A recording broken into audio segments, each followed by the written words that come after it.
आगे बोल न तो बिछौरी कहिया गे बर दी छौरावा मकैया रे आगे बोल न तो बिछौरी कहिया गे बर दी छौरावा मकैया रे आगे तोरा पीछा पीछा हम लागल छिया देखला तो जाने तोहर भैया गे बोल न तो बिछौरी कहिया गे बर दी छौरावा मकैया रे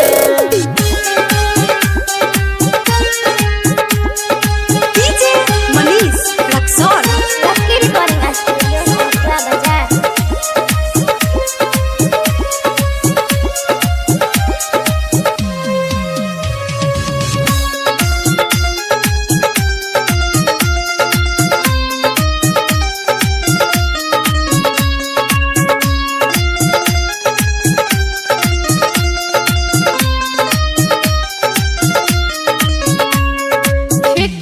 कुमार छौरा लागे छै डर रे कुछो नहीं हम कराब काम कराब रे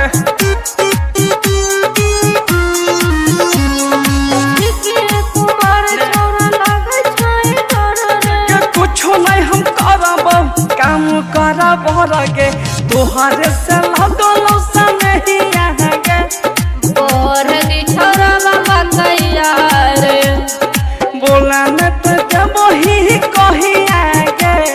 बर दी छौरावा मकैया रे डीजे मनीष रक्सौल लकी रिकॉर्डिंग स्टूडियो संतरा बाजार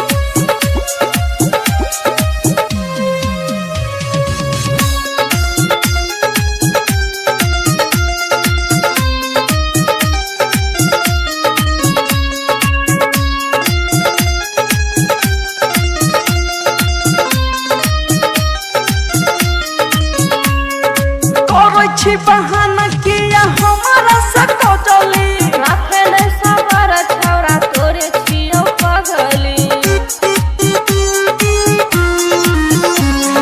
करै छी बहाना किया हमारा से कटली राखल सबर छौरा तोरे छियो पगली कहै छौ छौरा वाला चाहिए गे